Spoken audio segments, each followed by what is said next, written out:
Hello बच्चों। बेटा, कल हमने स्टार्ट किया था आपका chapter number 1 reproduction in organism. ठीक है, आज हम इसका सेकंड वीडियो स्टार्ट करने वाले हैं जिसमें कि हम समझेंगे आज रिप्रोडक्शन के बारे में। यानी कि आज हम चैप्टर का मतलब समझेंगे। पहले समझेंगे हम कि रिप्रोडक्शन क्या होता है और फिर समझेंगे हम कि ऑर्गेनिज्म क्या होता है। लेकिन आज की क्लास स्टार्ट करने से पहले एक थोड़ा सा रिकैप कर लेते हैं लास्ट क्लास का, जिसमें हमने लास्ट क्लास में क्या समझा था बेटा। हमने समझा था लाइफ स्पैन के बारे में। तो लाइफ स्पैन क्या था, अगर मैं स्टार्ट करूं तो बेसिक समझिएगा कि लाइफ स्पैन हमने उसको डिफाइन किया था कि the time period between the birth and the natural death of an organism. मतलब कि जब एक किसी भी ऑर्गेनिज्म का जन्म होता है, ठीक, और फिर उसकी डेथ होती है, नेचुरल डेथ होती है। ठीक है, तो उसके जन्म से लेकर उसकी नेचुरल डेथ के बीच का जो टाइम पीरियड होता है ना, तो ये बात क्लियर हुई है कि किसी भी एक ऑर्गेनिज्म का जन्म से लेके उनके नेचुरल डेथ के बीच का जो टाइम पीरियड होता है उसको हम लाइफ स्पैन कहते हैं। सेकंड, हमने समझा था कि लाइफ स्पैन और ऑर्गेनिज्म के साइज में कोई भी रिलेशन नहीं होता। इसको वेरीफाई किया था हमने दो एग्जांपल के साथ। पहला एग्जांपल किया था हमने किसके बारे में, क्रो और पैरट के बारे में। यानी कि जो क्रो है और पैरट है दोनों का ऑलमोस्ट साइज इक्वल है, लेकिन उनका लाइफ स्पैन बहुत ज़्यादा डिफर करता है। क्रो का साइज क्रो का लाइफ स्पैन होता है 15 ईयर्स, पैरट का होता है आपका 140 ईयर्स। सेकंड एग्जांपल लिया था हमने mango tree and people tree. Almost इनके साइजेस भी सिमिलर हैं, लेकिन मैंगो का लाइफ स्पैन है 100 to 150 ईयर्स एंड पीपल का है 2500 ईयर्स। देन थर्ड पॉइंट हमने जो इंपॉर्टेंट समझा था वो था कि इस यूनिवर्स में कोई भी लिविंग ऑर्गेनिज्म इमॉर्टल नहीं है एक्सेप्ट सिंगल सेल ऑर्गेनिज्म। क्यों? क्योंकि सिंगल सेल ऑर्गेनिज्म जो हैं वो आपके स्प्लिट हो जाते हैं, डिवाइड हो जाते हैं अपने डॉटर सेल्स में, और वो लाइव करते हैं फॉर एवर। कि आपके सिंगल सेल ऑर्गेनिज्म की नेचुरल डेथ नहीं होती है। इसलिए हम कह देते हैं कि जो आपके सिंगल सेल ऑर्गेनिज्म हैं यानी कि यूनिसेलुलर ऑर्गेनिज्म हैं वो आपके इमॉर्टल हैं। फिर इसके बाद हमने कुछ ऑर्गेनिज्म का लाइफ स्पैन देखा था और उनको एक बार रीड किया था, जो कि आपको याद होने चाहिए कि एक शॉर्ट क्वेश्चन इनसे बन सकता है। जैसे कि एलिफेंट का 60 to 90 ईयर्स था, रोज का 5 to 7 ईयर्स, डॉग का 20 to 30 ईयर्स, बटरफ्लाई का 1 to वीक, क्रो का 15 ईयर्स, बनाना ट्री का 25 ईयर्स, काउ का 25 ईयर्स, पैरट का 140 ईयर्स, क्रोकोडाइल का 60 ईयर्स, हॉर्स का 60 ईयर्स, फ्रूट फ्लाई का 2 वीक, राइस प्लांट का 3 to 4 मंथ्स, टोटोस का 100 to 150 years and at last बनन ट्री का 200 to 500 ईयर्स। ठीक, ये बेटा हमने रिकॉल कर लिया है आपका कल का क्वेश्चन। आज स्टार्ट करते हैं हम अपना आज का पार्ट, दैट इज हमारा आर नेक्स्ट वीडियो। ठीक है बेटा, तो हम स्टार्ट करते हैं रिप्रोडक्शन के, क्योंकि चैप्टर का नाम ही यही है, रिप्रोडक्शन इन ऑर्गेनिज्म। तो सबसे पहले समझते हैं रिप्रोडक्शन क्या है। देखो बेटा, रिप्रोडक्शन की अगर डेफिनेशन जो मैंने लिखी है उसको समझते हैं। क्या लिखा है, it is defined as a biological process. इसका क्या मतलब हुआ कि जैसे बाकी सब बायोलॉजिकल प्रोसेस होते हैं, रिप्रोडक्शन भी उसी तरीके से एक बायोलॉजिकल प्रोसेस ही है। जैसे कि न्यूट्रिशन है, डाइजेशन है, एक्सक्रीशन है, सर्कुलेशन है ना, बहुत सारे आपके रेस्पिरेशन है, ये सब सिस्टम्स है ना, बायोलॉजिकल प्रोसेस है। इसी तरीके से रिप्रोडक्शन भी आपका एक बायोलॉजिकल प्रोसेस ही है। इन विच एन ऑर्गेनिज्म, जिसके अंदर जिस प्रोसेस में एक organism gives rise to young ones, यानी कि इस प्रोसेस में एक ऑर्गेनिज्म अपने यंग वंस, अपने ऑफस्प्रिंग्स को प्रोड्यूस करता है एंड सिमिलर टू इटसेल्फ। ठीक, तो यानी कि पूरी लाइन का कल मैं मतलब समझूं, it is defined as a biological process in which an organism gives rise to young ones similar to itself. इसका मतलब क्या हुआ, इसका मतलब हुआ कि बेटा रिप्रोडक्शन एक बायोलॉजिकल प्रोसेस ही है जिसमें कि एक ऑर्गेनिज्म इस कैपेबल होता है कि वो अपनी ऑफस्प्रिंग को प्रोड्यूस करता है, मतलब कि अपने बेबीज को प्रोड्यूस करता है। एंड ये वर्ड आपको ध्यान रखना है, सिमिलर टू इटसेल्फ, यानी कि जो बेबीज होंगे, जो ऑफस्प्रिंग होंगे, वो सिमिलर होंगे अपने पेरेंट के जैसे। इसका मतलब क्या है कि कैट का बेबी कैट होगा, डॉग का बेबी डॉग ही होगा। ऐसा तो बेटा कभी आप देखो नहीं कि लायन का बेबी जो है वो एक डॉग हो, ऐसा नहीं हो सकता ना। हाँ, तो इसलिए ये वर्ड लिखना जरूरी है हमें कि जो ऑफस्प्रिंग होते हैं वो सिमिलर होते हैं अपने पेरेंट्स के जैसा। तो उसमें वर्ड सिमिलर यूज़ किया, आइडेंटिकल यूज़ नहीं किया, यानी कि एग्जैक्ट कॉपीज नहीं होंगे वो अपने पेरेंट्स की, उनके जैसे होंगे, कुछ सिमिलैरिटीज होंगे उनमें, कुछ डिफरेंसेस भी होंगे।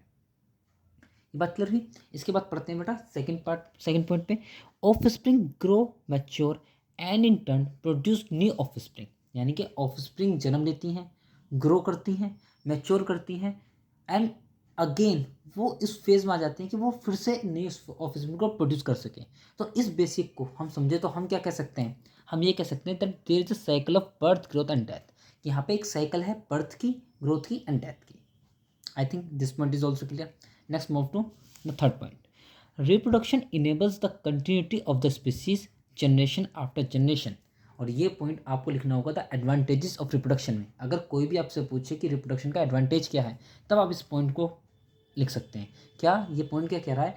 Reproduction enables the continuity of the species generation after generation, यानी कि रिप्रोडक्शन एक कंटिन्यूटी बनाए रखता है हर जनरेशन के बाद, क्योंकि हर किसी की डेथ होनी निश्चित है।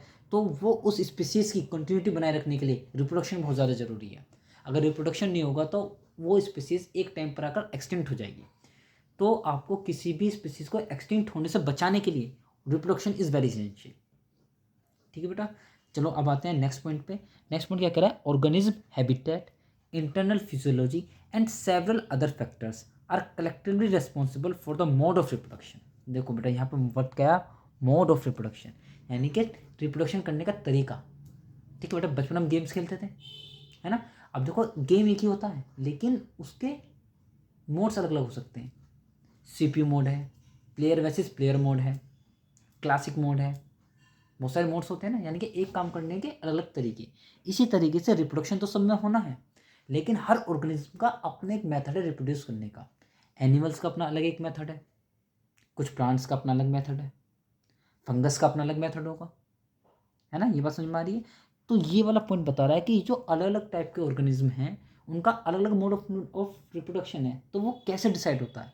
तो किसी भी ऑर्गेनिज्म का मोड ऑफ रिप्रोडक्शन डिसाइड करने के लिए 3 फैक्टर्स रिस्पॉन्सिबल होते हैं according to your NCERT, that is organism habitat, यानी कि ऑर्गेनिज्म कैसे एनवायरनमेंट में रह रहा है, उसके आसपास की जगह कैसी है। ठीक। सेकंड, इंटरनल फिजियोलॉजी, उसका बॉडी स्ट्रक्चर कैसा है, बॉडी के फंक्शंस कैसे हैं।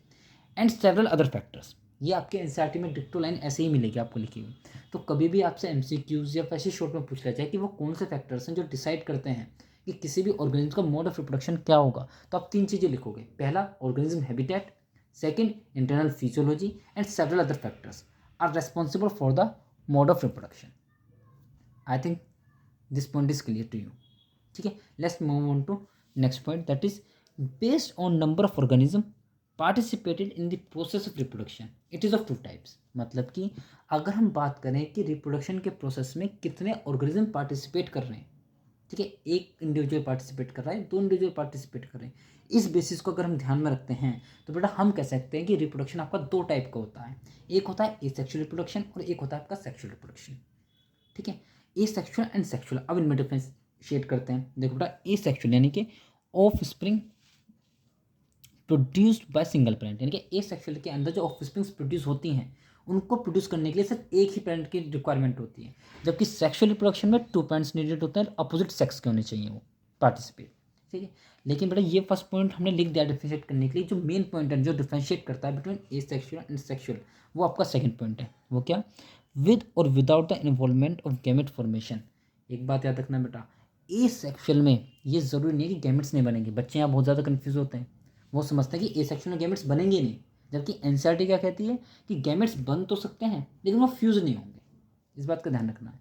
तो इसलिए वो कह रहे हैं कि एसेक्सुअल के अंदर विद और without the involvement of gamete formation, यानी कि गैमेट फॉर्मेशन का हो भी सकती है और गैमेट फॉर्मेशन नहीं भी हो सकती, लेकिन वो फ्यूज नहीं होंगे, ये पक्का है। क्योंकि अगर वो फ्यूज हो गए तो वो सेक्सुअल मोड ऑफ रिप्रोडक्शन कहलाएगा फिर, जैसे कि fusion of male and female gamete, ये कन्फर्म्ड है कि जब भी आपका male and female gametes fuse करेंगे तब वो सेक्सुअल मोड ऑफ रिप्रोडक्शन में काउंट हो जाएगा। आई थिंक ये बात आपको क्लियर होगी। ऐसा इतना कोई रॉकेट साइंस नहीं था, बहुत बेसिक चीज़ें थी जो हमने समझी और आई थिंक आपको समझ में भी आ गई होंगी। ठीक है, अब जो हमें समझना है वो पढ़ना है, हमें ऑर्गेनिज्म समझते हैं कि एक्चुअली में ऑर्गेनिज्म क्या होता है ना। एक ऑर्गेनिज्म को समझते हैं।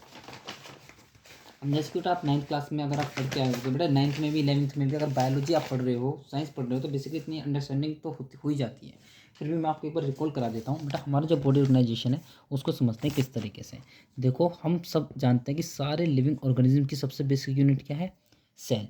ठीक है, लेकिन जब सेल आपस में मिलते हैं किसी पर्टिकुलर फंक्शन को परफॉर्म करने के लिए, तो सेल 2 काम करता है।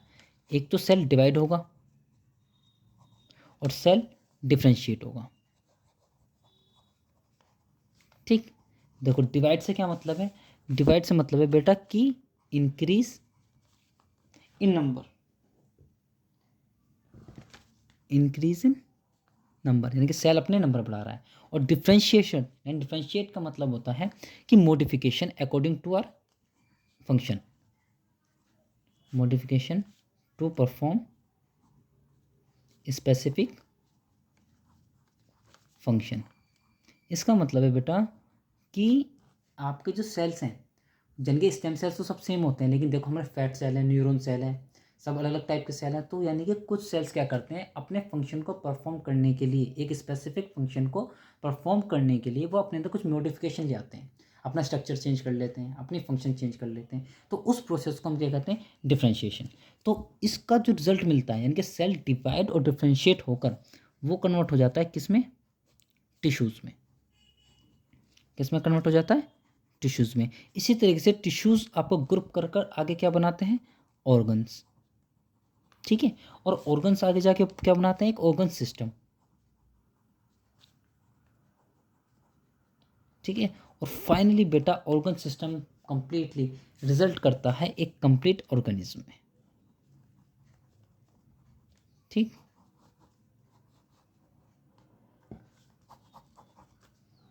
बात आपको ध्यान रखनी है।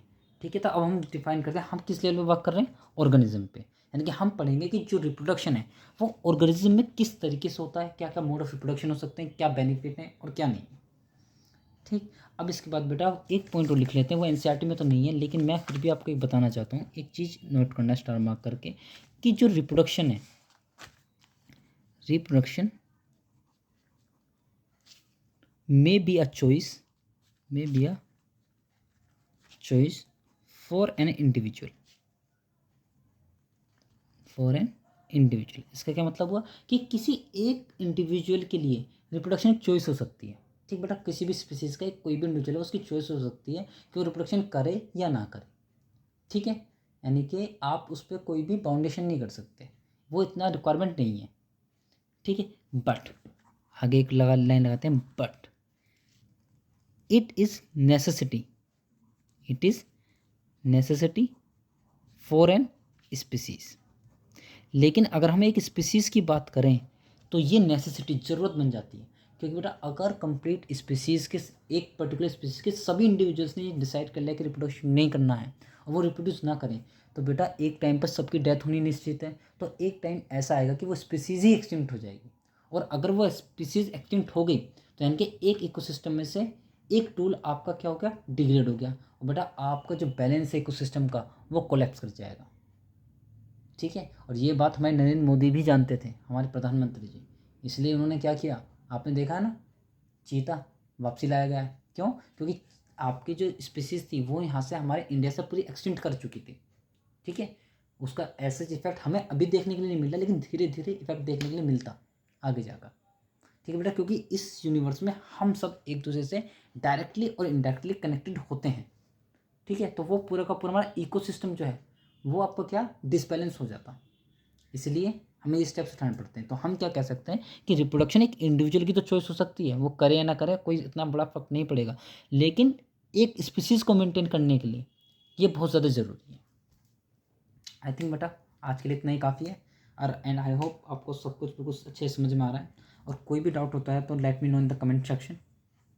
ठीक है, हाँ बेटा, कोई भी डाउट आता है तो आप कमेंट सेक्शन में बताइए मुझे, उसमें से देखते हैं मैं कितने सॉल्व कर पाता हूँ आपके और कितने नहीं। और एक हेल्दी डिस्कशन हमारा इस तरीके से चलता रहेगा डे टू डे लाइफ में। चलो बेटा, बाय बाय, टेक केयर, पढ़ते रहें, कीप लर्निंग, गुड बाय।